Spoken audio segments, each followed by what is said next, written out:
El hermano para la clase.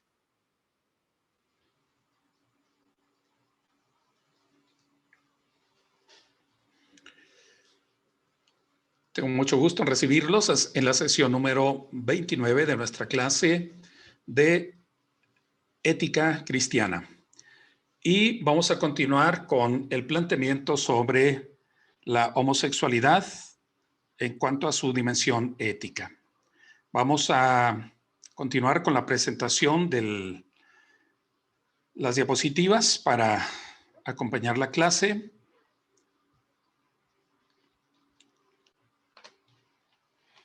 Y señalamos lo siguiente. La Iglesia tiene que vivir con el hecho de que en esta área de la vida, como en otras, las desviaciones de la norma no son excepcionales, sino más bien comunes y generalizadas. Esto es, no nos extraña que existan las tendencias diferentes, las tendencias equivocadas entre los seres humanos, porque somos parte de una humanidad caída y su tendencia es hacia la desviación de la voluntad de Dios. La Iglesia debe encontrar a todos aquellos preocupados por la tolerancia y la comprensión, pero también los llama al arrepentimiento. No puede renunciar a la distinción entre la norma y el comportamiento que se aparta de esa norma. Y esto me parece relevante. Aquí ya se el límite de una iglesia cristiana que se sabe obligada por la autoridad de las Escrituras. Aquellos que instan a la iglesia a cambiar la norma de su enseñanza sobre este asunto, refiriéndonos a la homosexualidad, deben saber si una iglesia se dejara empujar al punto donde dejara de tratar la actividad homosexual como un alejamiento de la norma bíblica y reconociera las uniones homosexuales como una sociedad personal de amor equivalente al matrimonio, tal iglesia no se mantendría más en la Biblia. Sería terrena, pero en contra del testimonio inequívoco de la Escritura. Una iglesia que diera este paso dejaría de ser única y santa. Entonces, los considerandos sobre una declaración con respecto al tema de la homosexualidad son los siguientes, y estos son como los argumentos iniciales. Considerando que toda conducta, incluso las que tienen factores orgánicos, no pueden aceptarse sin cuestionar sus aplicaciones naturales, sociales y morales. Con esto referimos a que toda conducta debe ser enjuiciada en el terreno moral, ¿no? Toda conducta. Si bien puede haber una comprensión, no puede haber una justificación. Si alguien tiene un tumor cerebral y el tumor lo hace ser violento, y como expresión de ese impulso de violencia asfixia a un niño, el asesinato no deja de ser, aparte de dramático, un cuestionamiento moral. Aunque pueda haber una explicación de por qué lo hace, no es que deja de ser asesinato, sigue siendo un asesinato. Toda conducta, aun cuando pueda tener elementos orgánicos, toda conducta debe tener una medida, debe tener una aplicación de las normas morales.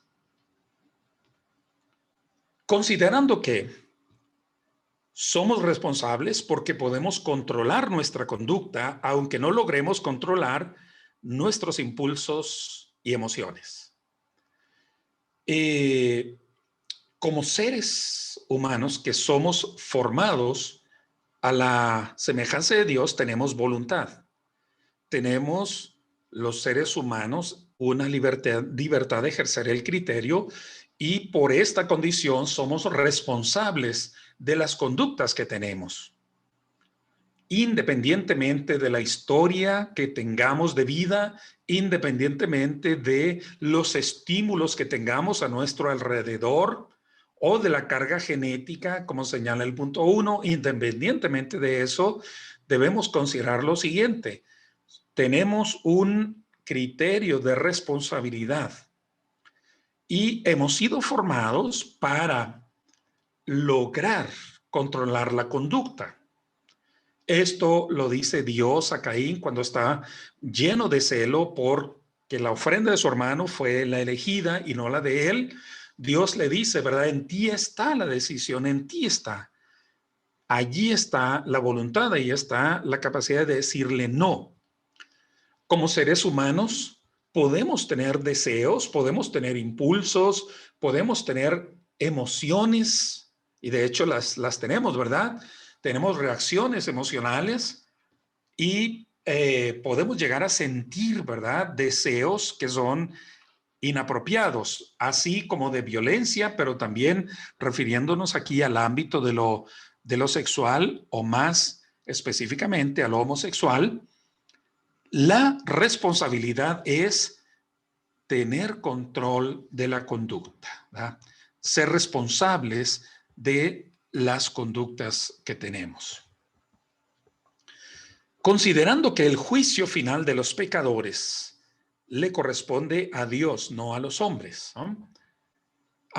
Esto, hermanos, considerando por cuál puede ser el papel de la iglesia y cuál puede ser el papel nuestro, ¿verdad? ¿Cuál puede ser nuestro papel? Ustedes saben cómo han castigado algunas familias o algunos movimientos religiosos a los homosexuales de texto familiar. Padres que a fuerza de golpizas, a fuerza de agresiones físicas, quieren quitarle una tendencia o quieren quitarle una muestra de deseos a uno de los hijos o hijas. Se ha llegado a violentar sistemáticamente o se ha llegado a castigar en una forma de marginación, de tener encerrada a la persona, aislándole. Se le ha juzgado como un desquiciado mental. En algunas conductas se les hacía una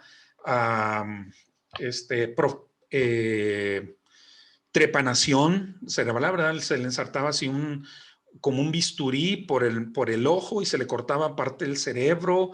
En otras culturas ha habido pues aplicación de medicamentos con los cuales se vuelve como deficientes mentales a las personas que tienen ciertas conductas.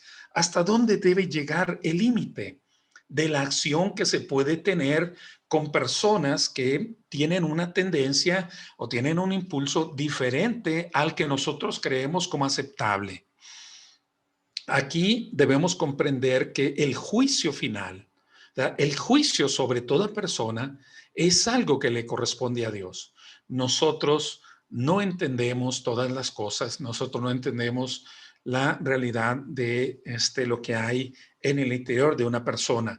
Nosotros como iglesia expresamos un criterio y una opinión sobre las prácticas, pero ¿qué hacer con esas personas? Algunos se creen con el derecho de asesinar a los homosexuales y hay quien ha atentado contra los movimientos homosexuales con armas, con bombas, con asesinato sistemático, como ocurrió en el movimiento del nazismo con Hitler. Los homosexuales pagaron un precio por el hecho de serlo, como lo era el hecho de ser judío o ser gitano o de algún otro movimiento como Testigo de Jehová, que también fueron condenados. Considerando que la homosexualidad no se presenta en la Escritura como una alternativa de vida en pareja, y al contrario, la Escritura rechaza la conducta homosexual, ¿no? Yo creo que es evidente, no hemos abordado todos los textos, ni hemos explicado con amplitud algunos de ellos, pero los textos que mencionamos son bastante claros, son precisos, no hay una vuelta, no tiene ahí como una posibilidad o alternativa, sí, solo sí. Yo creo que es bastante explícito el pasaje en cuanto a la condenación de la conducta homosexual. Considerando que la Biblia considera la homosexualidad en el ser humano como una desviación de la naturaleza creada por Dios.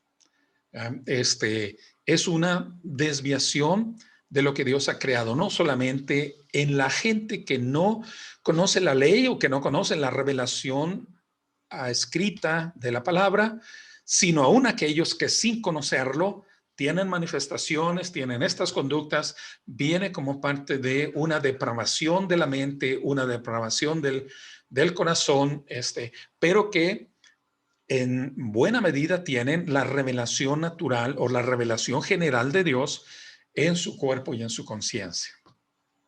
Considerando que en la Biblia la conducta homosexual es una más de las señales de pecado en la raza humana, ¿no?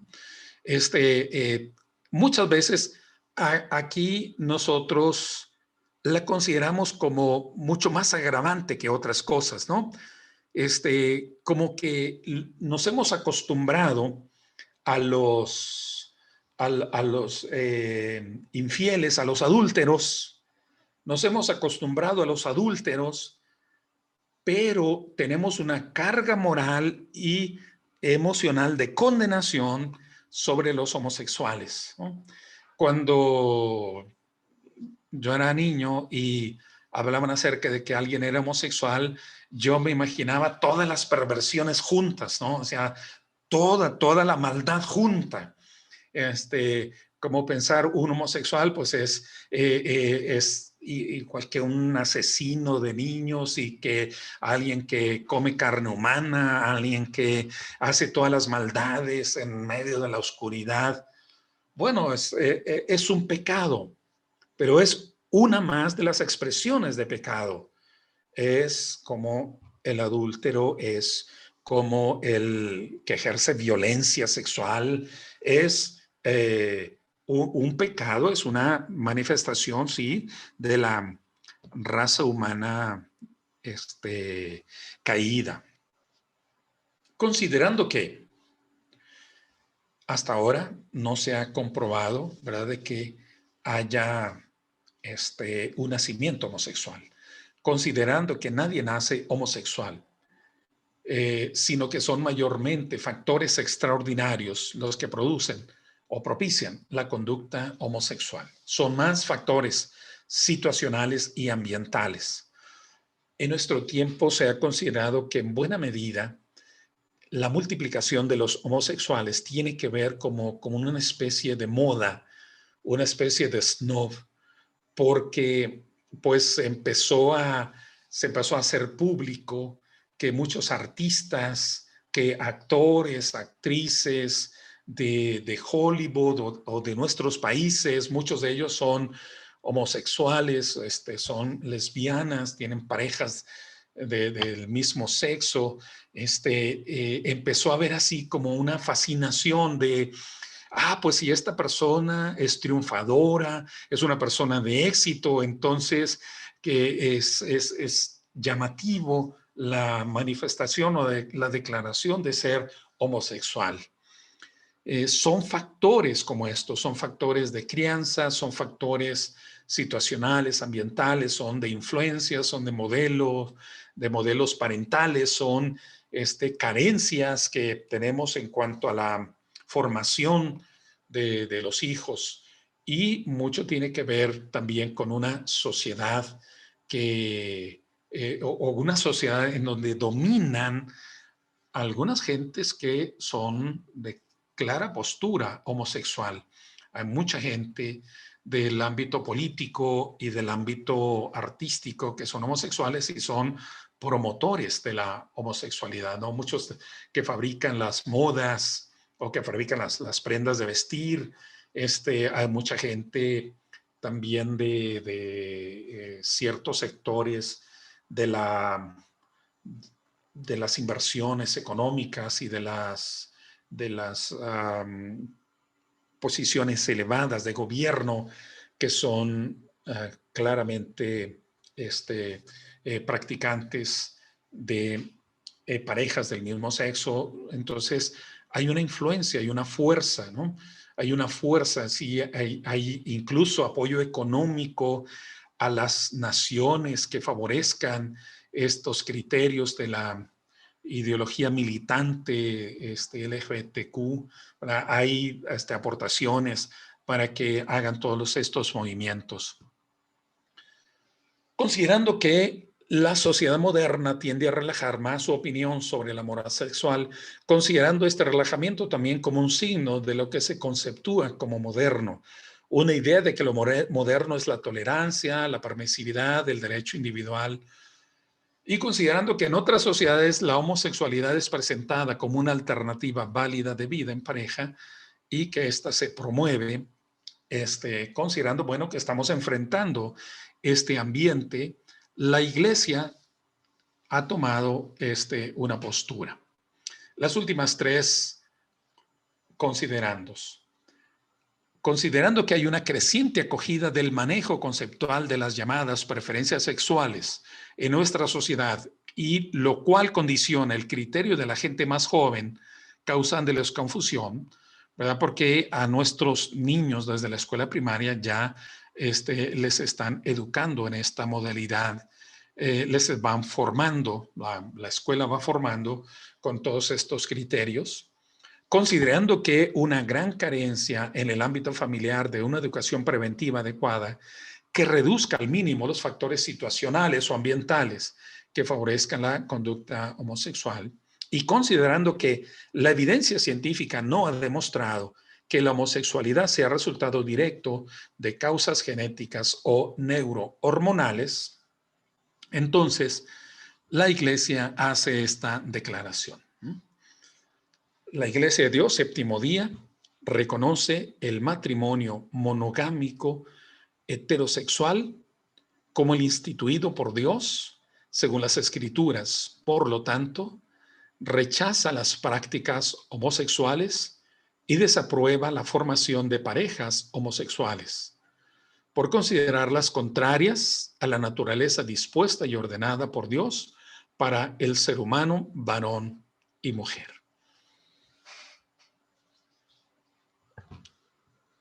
Esto es lo que la Iglesia reconoce, es lo que la Iglesia afirma como entendimiento bíblico y lo enseña como los principios esenciales, ¿no?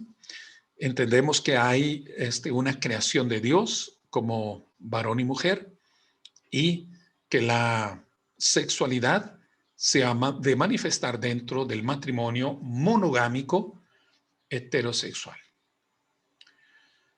Y como parte de esta declaración también afirmamos lo siguiente: la relación heterosexual es más que la unión de los dos cuerpos. Son las fuerzas integrativas que impulsan a las personas a relacionarse entre sí y a establecer vínculos de vida estable y duradera. Tiene que ver con ámbitos de espiritualidad, con ámbitos de la psique profunda, de lo masculino y lo femenino. Son el complementarse como pareja, y son también el hecho de lo que hace posible la procreación. Creemos que Dios tiene el poder de revertir la conducta homosexual, pero esto debe ser un acto voluntario y a través de un acompañamiento pastoral y terapéutico.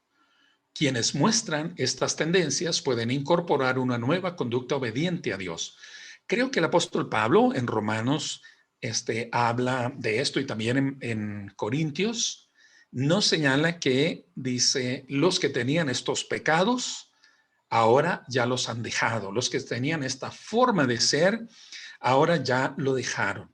Hay una conversión, hay una transformación en el carácter, en las manifestaciones de las conductas, hay un cambio evidente y esto es el volverse a Dios. Esto significa el cambio, el tener contrición por el pecado y el aceptar que Dios sea Señor sobre la conciencia, sobre las prácticas que tenemos. Entonces, nosotros entendemos que las personas sí pueden tener un cambio siempre y cuando así lo quieran, ¿no?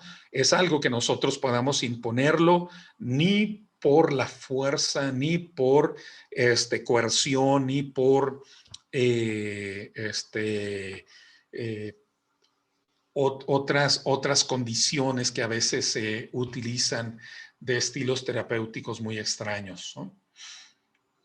También declaramos lo siguiente: la experiencia sexual es un don de Dios, pero no es esencial a la realización humana.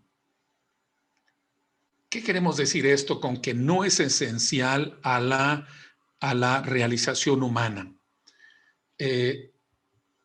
La ideología contemporánea dice, lo más importante es que yo me sienta autorrealizado, que yo me sienta pleno, que yo me sienta completo en la vida. Y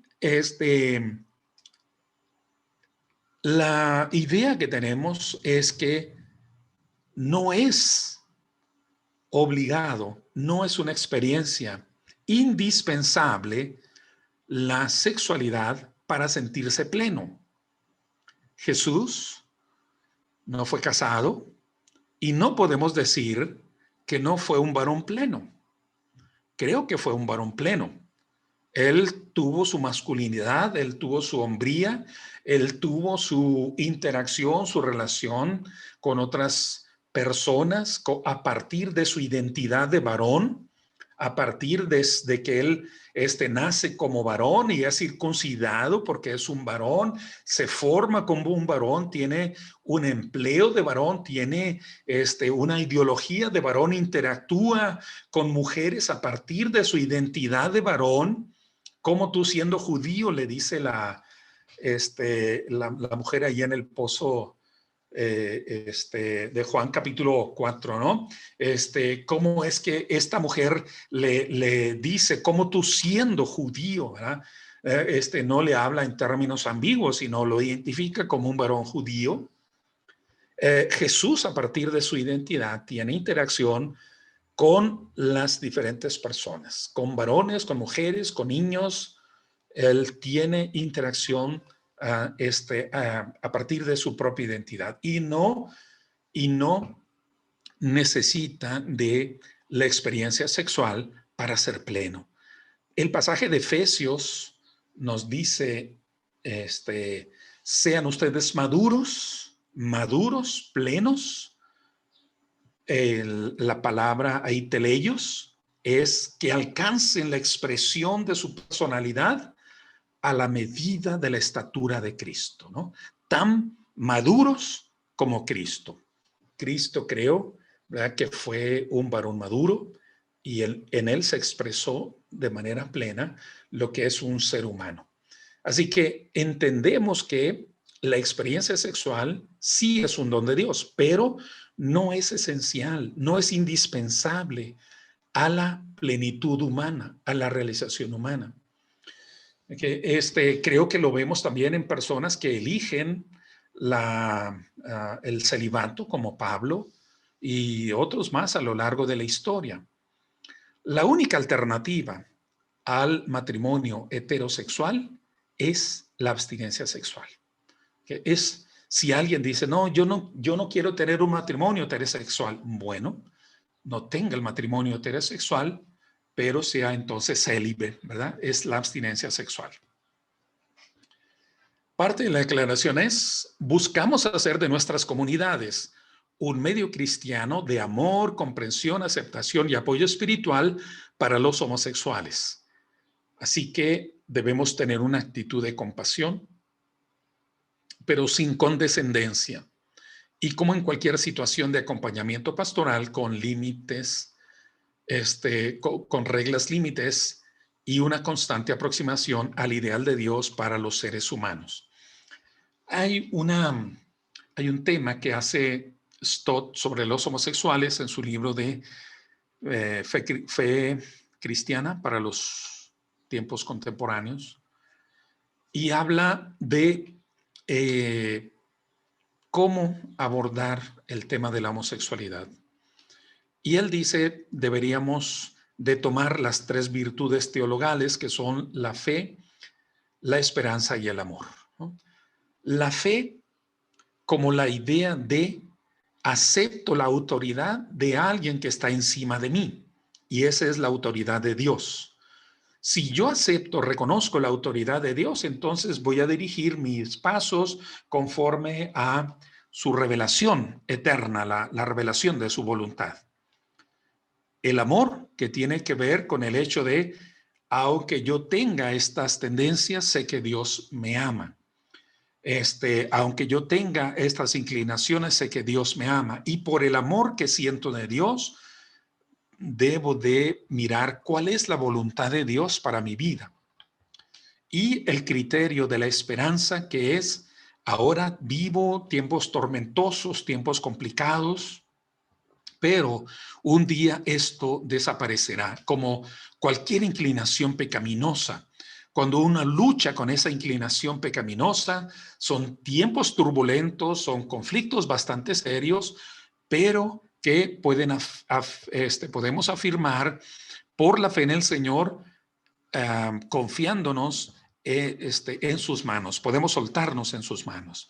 Así que esto es algo que él sugiere y es bastante llamativo desde un modelo evangélico.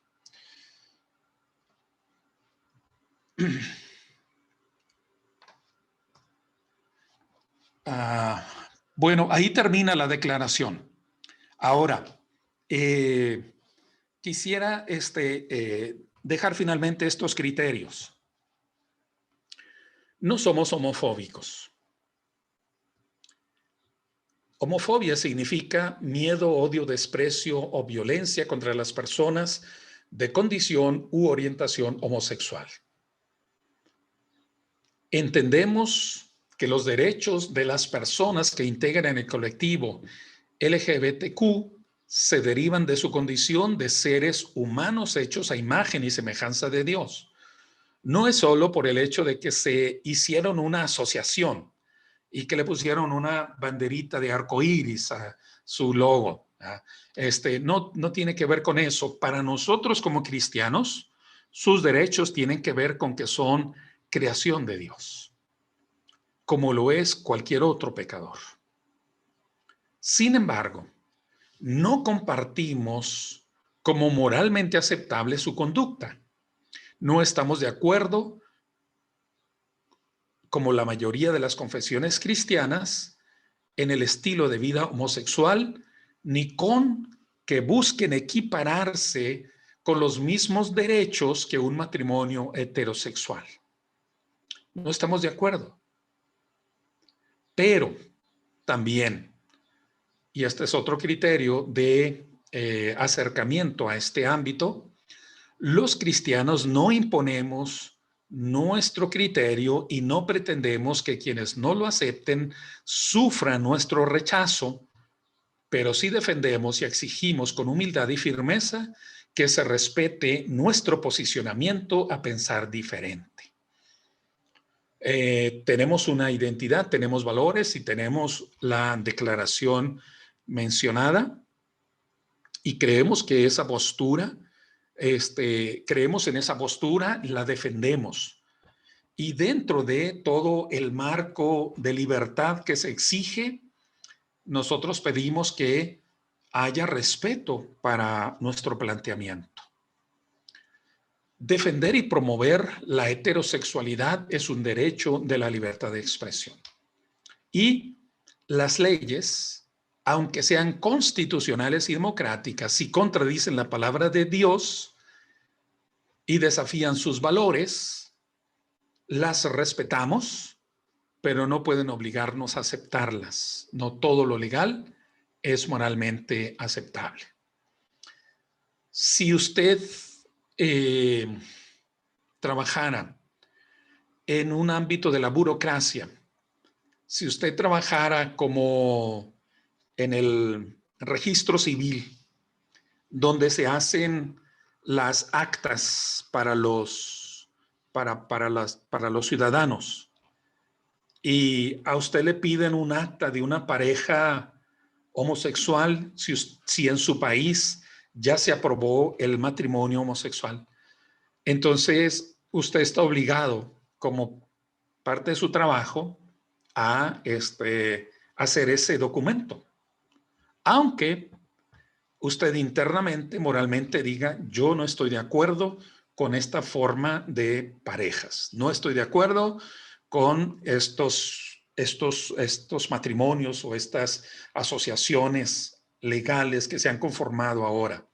Pero entendemos que vivimos en un mundo donde no todos llevan los principios que nosotros tenemos.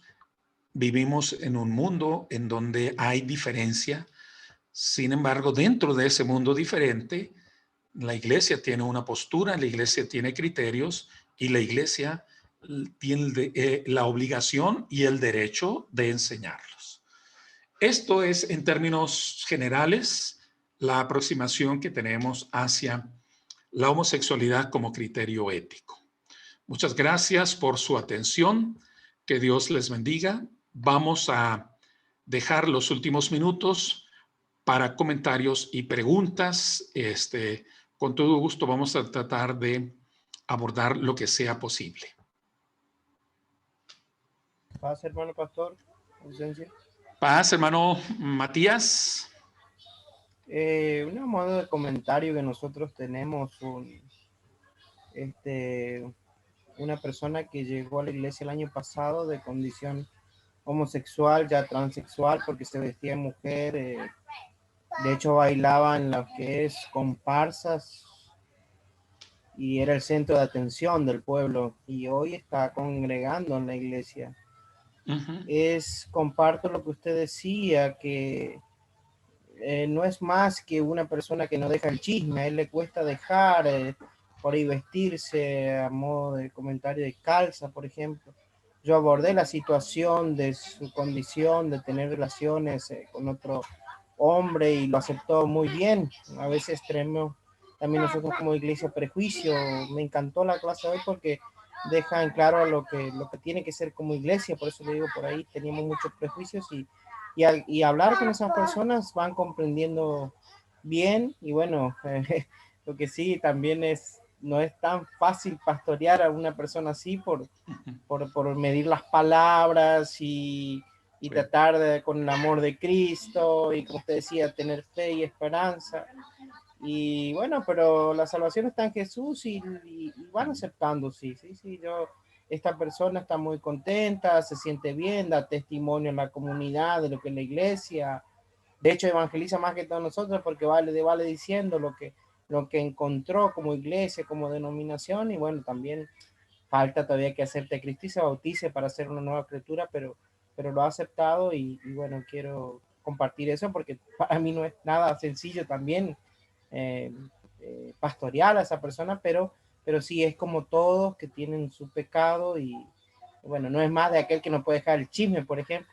A veces le digo a los hermanos, hay muchos que pasan 20 años en la iglesia y no pueden dejar el chisme y quieren que esta persona que recién viene y que ya use pantalón, corbata, camisa y cambie su manera de hablar. Y de hecho ya lo va haciendo, ya saluda con la mano, con un apretón de mano, con un abrazo. Cuando recién llegó decía mi rey, mi reina, así hablando como una mujer, ¿no? Y bueno, gloria a Dios porque va cambiando y ahí vamos trabajando con él.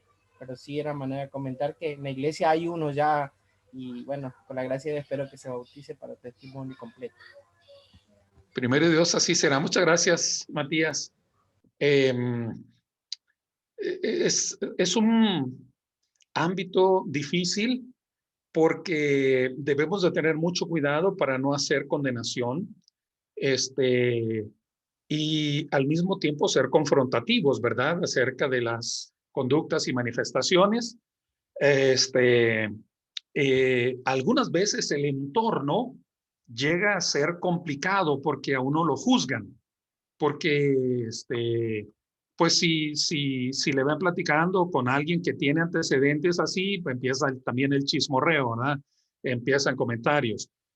Pero creo que la iglesia debe ser abierta para recibir a personas que tienen una historia así y tratar de incorporarlos a una vida de comunidad sana. Y la iglesia debe cuidar, ¿verdad? Este aspecto de ser una comunidad restauradora, una comunidad que ayude a curar y a que confirme esa transformación en el proceso que ha comenzado este hermano. Pues que Dios te bendiga, hermano, para seguir ahí acompañando a él. Y si te lleva más de sus antiguos compañeros, pues Dios te dé la sabiduría también para a seguir haciendo ese trabajo pastoral, ¿verdad? Muy bien. ¿Alguien más quiere comentar o tiene alguna pregunta?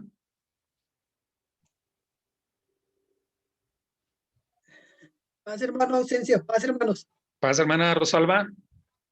Hermano, me causa curiosidad en el caso de cuando nacen hermafroditas ahí, ¿qué hay que hacer, hermano? Sí, mire, ese caso es complicado, ¿verdad? Porque eh, pues sí tiene que ver con su nacimiento, tiene que ver con su naturaleza. Eh, a- Afortunadamente es un caso en no sé en cuántos millones de habitantes. No son frecuentes, ¿no?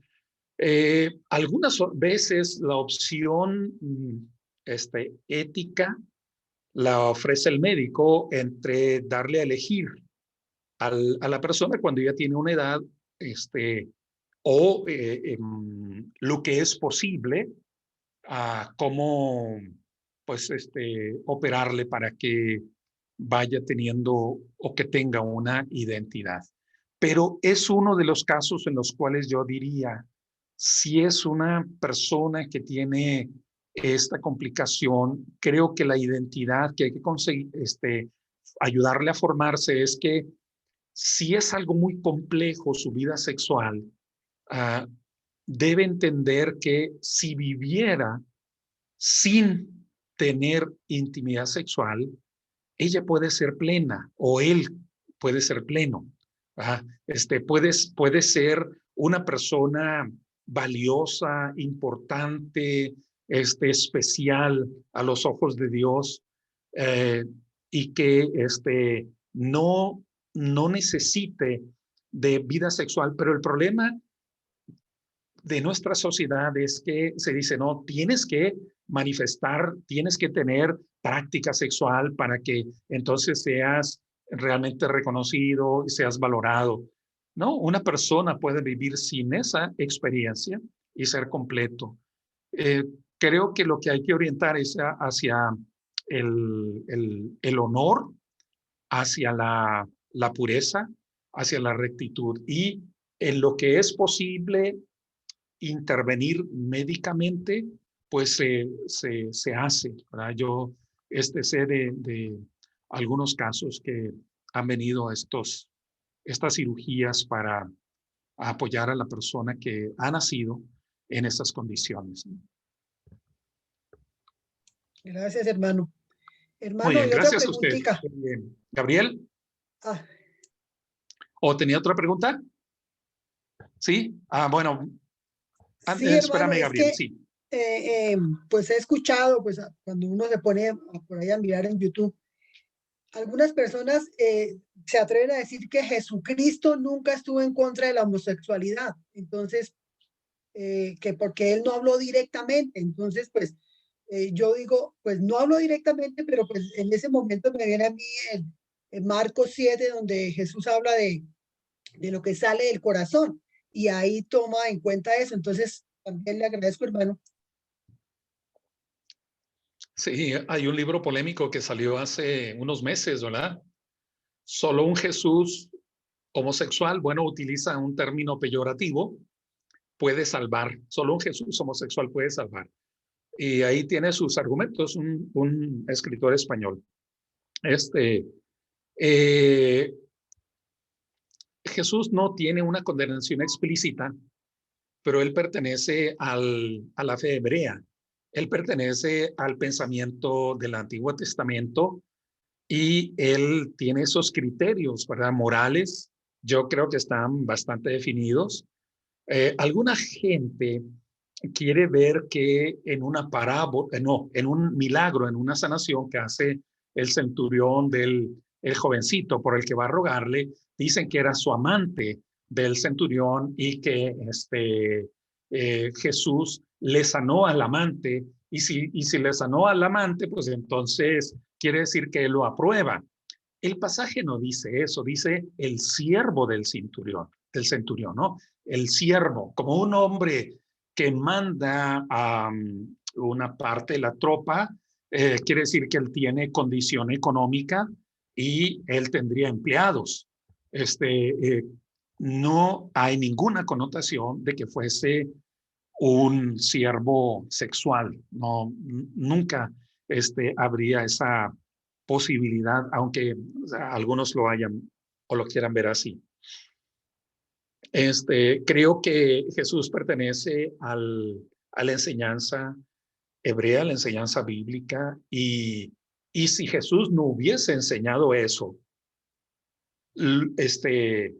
los apóstoles, perdón, más bien, si Jesús hubiese enseñado una tolerancia de la homosexualidad, de la conducta homosexual, los seguidores, como Pablo, habrían estado contradiciendo lo que Jesús enseñó. Pero Pablo es muy explícito, es muy claro. ¿Por qué?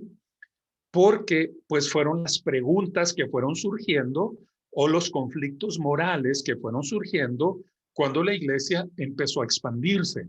Y entonces había que dar determinaciones claras, y lo hizo Pablo en Romanos y lo hace en Corintios y vuelve a hacerlo en la carta a Timoteo, en donde hay una condenación para los que tienen estas prácticas.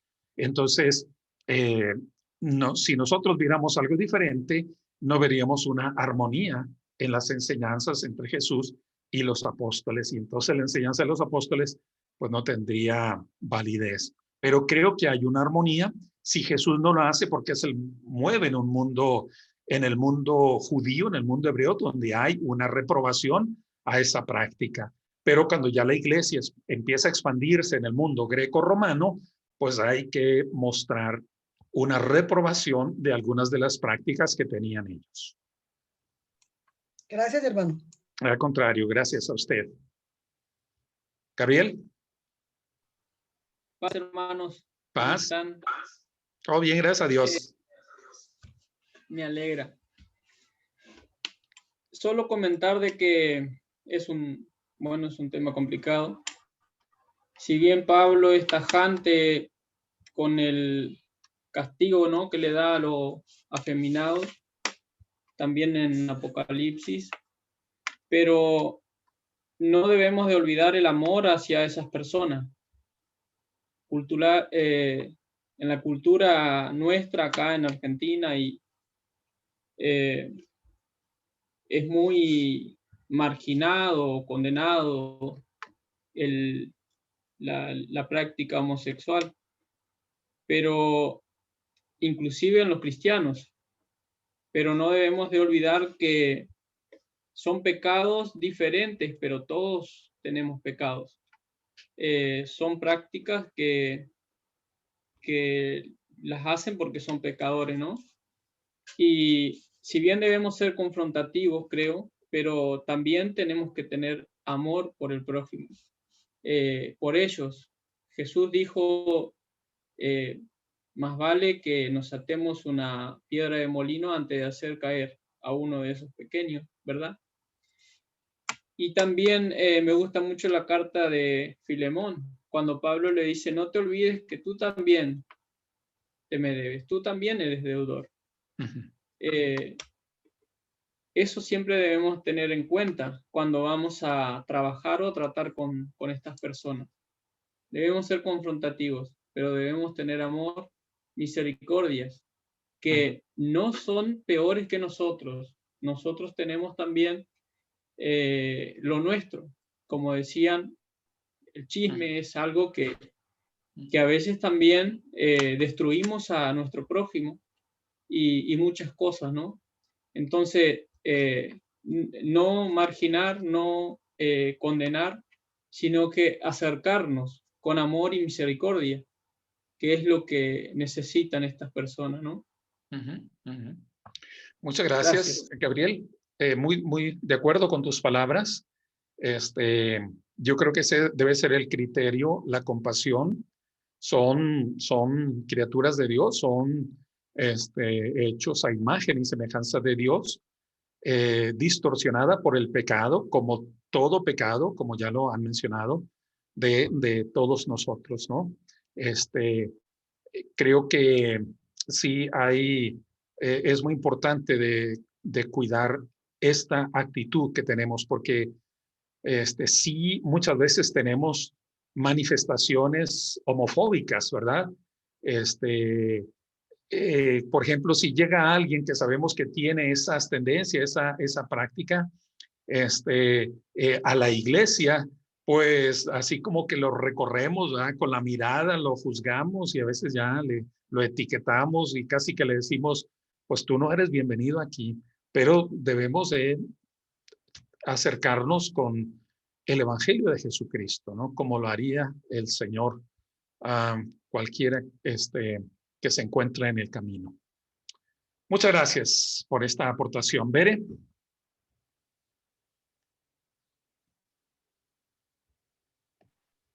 Buenas noches a todos, hermanos. Saludos. De paz.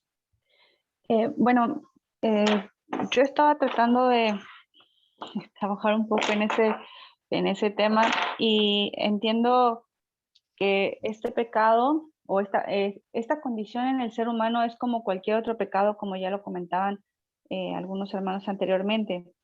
Creo que muchas veces pasa por el hecho de que hemos malentendido nosotros y hemos clasificado los pecados de pecados grandes, pecados chiquitos, ¿no? Por ahí vemos unos que son como pecados mayores y otros que son pecados menores. Pero bueno, en general es un pecado. Para Dios no hay distinción de si es un pecado chiquito o es un pecado grande según nuestro criterio. Pero independientemente de que pueda ser una condición de pecado la práctica, yo entiendo que el hecho de ejercer la homosexualidad vendría siendo el pecado. Pero, ¿qué pasa si, por ejemplo, la persona solamente se declara con sentimientos homosexuales, con una inclinación, pero no ejerce la homosexualidad, no la practica, no le interesa a lo mejor concretar con muchos una relación de pareja, hacer una vida en común y todo lo que ahora podemos llegar a ver, que incluso ya ahora hasta adoptan hijos, por ejemplo? ¿Qué pasa si esta persona forma parte de nuestra congregación, de alguna de nuestras iglesias?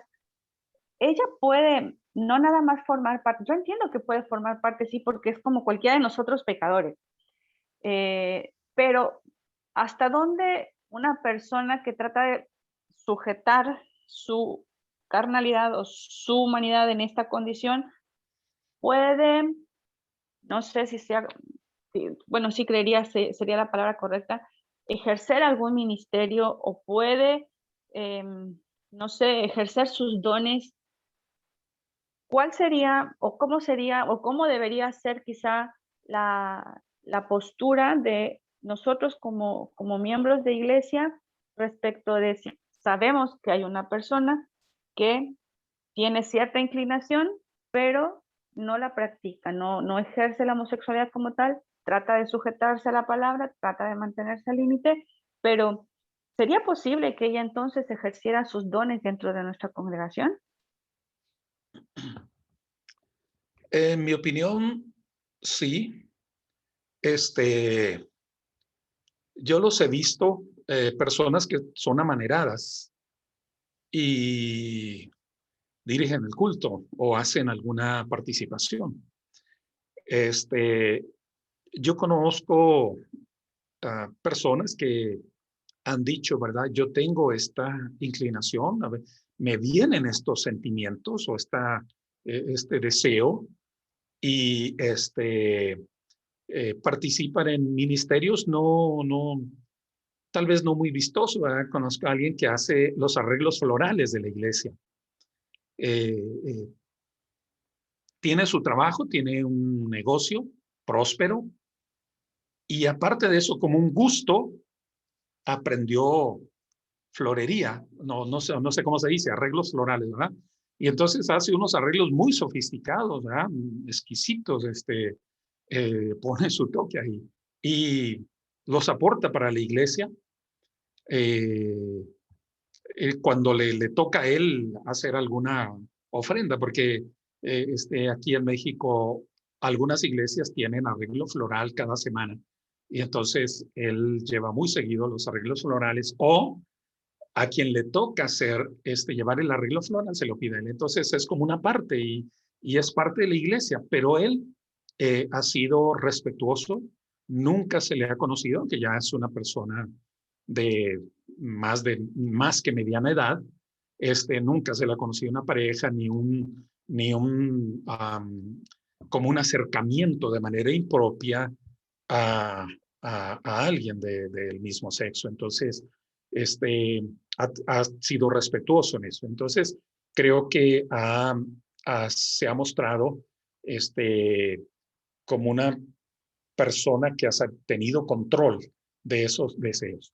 Y pienso que si es alguien así, pues puede ser aceptable. Ahora, puede resultarnos un tanto incómodo si es alguien no solamente amanerado, sino si tiene algunas expresiones como en su arreglo personal, así como el caso que nos decía Matías, porque hay algunos que se arreglan con cierto toque, se maquillan y hacen algunas otras cuestiones así como de manifestar abiertamente, ¿verdad? Lo que sienten. Entonces, en esos casos creo que sí sería prudente hablarles para que se abstengan de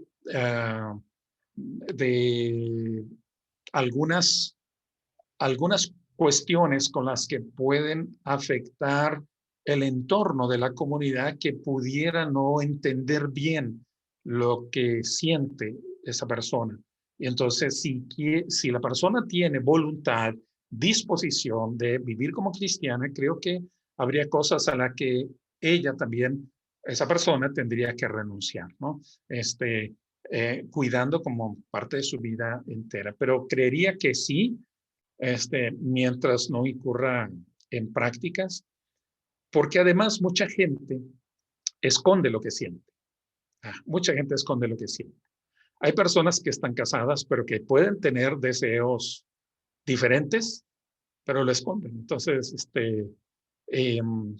creo que hasta ahora lo que hemos señalado, lo que hemos enfatizado es la conducta que se reprueba es es el ejercicio, o lo que se reprueba es la conducta, la práctica, ¿verdad? Pero también, pues, espera que haya un decoro, un pudor en su manifestación personal. Bueno, muchas gracias, pastor. Sí, la verdad que tenía yo la duda. O sea, yo tenía la idea de que sí se puede, porque entendía que es como cualquier pecado. Y pensando en la condición propia, por ejemplo, que yo puedo ser, hablando de un pecado como el que decían, chismosa, y aún así ejerzo mis ministerios, siento que sería lo mismo para, para cualquier otra condición de pecado. Y entendiendo que si no se practica, no se consuma el pecado como tal. Entonces era solamente como que aclarar la idea de si no estaba yo equivocada. Gracias, gracias. Sí, bueno, aunque si alguien practica el chisme, pues creo que sí debe inhibírsele del ministerio, ¿verdad? No, no, o sea, no, sí, me refiero a que, por ejemplo, todos tenemos pecados que llevamos con nosotros, pero algunos Inclinaciones, claro, algunos sabemos mantenernos inclinaciones, a deseos raya, oscuros. sí, Sí. tratamos de mantenernos a raya y sujetarnos, A veces uno y tener dominio a propio, veces pero a uno veces desea no, ahorcar a su cónyuge. a veces nada más pasó. Nada No, más a no, veces en no, o diario. sea, no, entendí esa parte de que sí, ¿no? Para mí creo que, si no, yo creo que a lo mejor los 10 mandamientos dirían no pensarás en tener dioses ajenos, y ahí ya estaríamos pecando, pero dice no tendrás, el verbo tener para mí lleva a la práctica, entonces si no se practica es que está bajo sujeción y no es pecado, creo. Ese era mi aclarar. Gracias. Perdón, tenga un altar interior. No. ¿Verdad? Tampoco. Gracias, Tampoco. pastor. Ok, pues muchas gracias. Terminamos aquí la presentación de esta clase y Dios mediante nos encontramos el jueves para la última sesión.